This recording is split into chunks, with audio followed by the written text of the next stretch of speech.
Gracias a un mundo lleno de historia por darme la idea de la conquista. La conquista de los incas fue al mando de Francisco Pizarro, pero para hablar de eso tenemos que hablar más antes. Con el descubrimiento del Océano Pacífico en 1513, se extendió la noticia de la existencia de ricas tierras al sur, donde abundaba el oro. Se dice que la información fue contada por Panquiaco, hijo del cacique Comacre. Los rumores que corrían consistían en que el Virú había espléndidas tierras gobernadas por poderosos hombres. La leyenda del oro estuvo presente en las expediciones españolas de la época. El imperio incaico estaba en una guerra civil entre Atahualpa y Huáscar al ser hijos de Huayna Cápac, siendo que Huáscar reinara desde el sur desde Cuzco y Atahualpa el norte en Quito, actual capital de Ecuador. Mientras que eso pasaba, empezaba la llegada de los españoles y en 1521 la conquista o invasión a los mexicas, actual México, por Hernán Cortés y Francisco Pizarro en Panamá. En Castilla de Oro quedarían viajes. Primer viaje. 14 de noviembre de 1524. En su primer viaje a Perú, Francisco Pizarro partió desde Panamá con aproximadamente 80 hombres y 4 caballos a bordo del bergantín Santiago. Enfrentaron hostilidad de los indígenas y escasez de alimentos. Después de enfrentamientos y heridas, Pizarro decidió regresar al norte, mientras su socio Diego de Almagro continuó hacia el sur. A pesar de los problemas, Pizarro obtuvo autorización para continuar la expedición después de ser culpado por el fracaso inicial. Segundo viaje. En 1526, Francisco Pizarro realizó su segundo viaje hacia el Perú. Esta vez partió con 2 barcos y más hombres. Exploraron más al sur y establecieron contacto con el cacique de Tumbes, quien los recibió amistosamente. Pizarro decidió regresar a Panamá para reclutar más hombres y obtener recursos para una expedición más grande. Tercer viaje. En 1532, Francisco Pizarro emprendió su tercer y más exitoso viaje hacia el Perú. Y llegó a Tumbes nuevamente con una fuerza considerable y avanzó hacia el corazón del imperio inca, aprovechando la rivalidad interna y la debilidad del imperio. Llegada.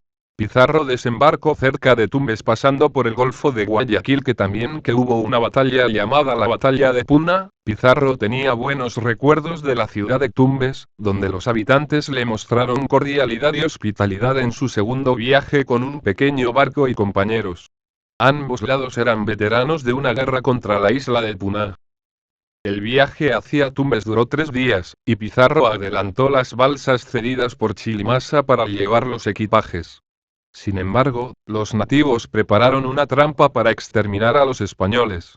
La primera balsa fue atacada al llegar a tierra, y los 3 españoles a bordo fueron cruelmente asesinados. Las otras balsas tuvieron que defenderse solas. Al llegar a Tumbes, los españoles encontraron la ciudad completamente destruida. Los ricos templos y las casas de piedra elogiadas por Pizarro estaban en ruinas, sin rastro de habitantes. Ante la desilusión de su tropa, Pizarro decidió buscar a los habitantes escondidos.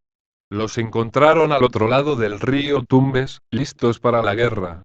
Hubo enfrentamientos y persecuciones, y el curaca Chilimasa finalmente se rindió ante los españoles. La destrucción de Tumbes se atribuye a la orden de Atahualpa, como castigo por su apoyo a Huáscar durante la guerra civil incaica. Además, una posible epidemia, posiblemente la viruela traída por los españoles, podría haber diezmado a la población. Así, la esperada ciudad rica y próspera se convirtió en un montón de ruinas y desilusión para los españoles.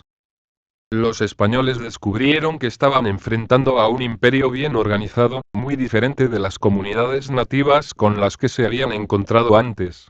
Con alrededor de 200 hombres, las tropas de Pizarro avanzaron hacia Poechos en 2 grupos, uno liderado por Francisco Pizarro y otro por Hernando Pizarro.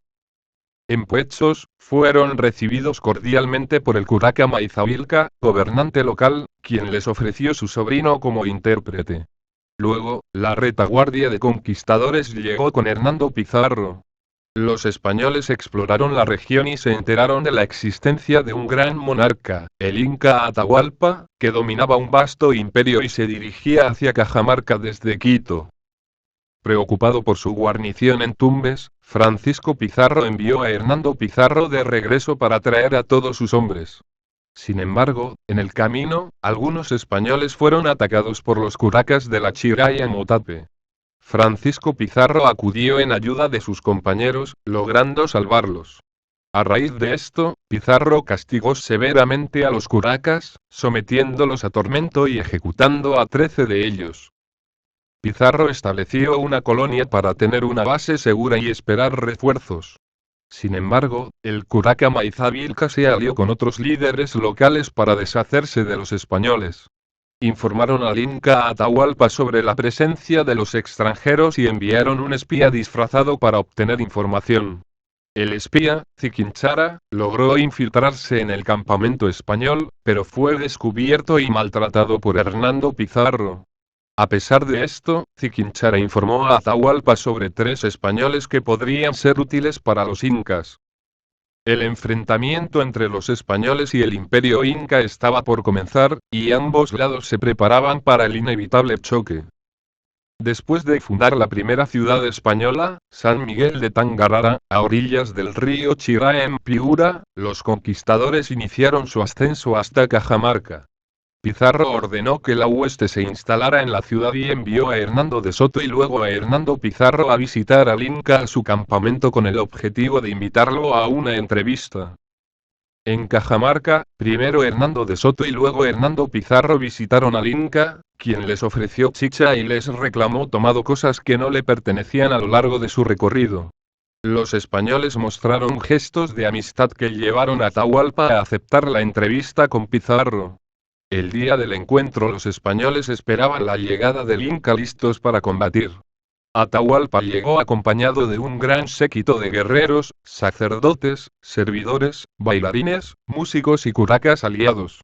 Al ingresar a la plaza salió a su encuentro Fray Vicente de Valverde, quien había sido encargado de leer el requerimiento, mientras Felipillo le traducía al Inca.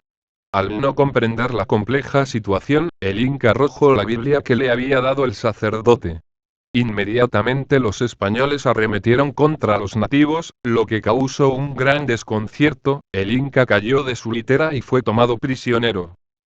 Atahualpa ofreció entregar oro y plata para establecer una alianza que fue entendida por los españoles como un rescate al modo occidental.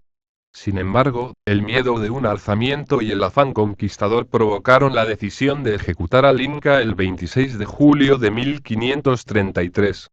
Formalmente, justificaron la muerte acusando a Atahualpa de complotar un ataque y del asesinato de su hermano Huáscar. Los cronistas españoles dicen que fue ejecutado en el garrote ahorcado con una soga. En cambio, el cronista Felipe Guamán Poma de Ayala ilustra el hecho como una decapitación. Luego, los españoles se dirigieron hacia la ciudad sagrada del Cuzco a donde arribaron el 15 de noviembre de 1533.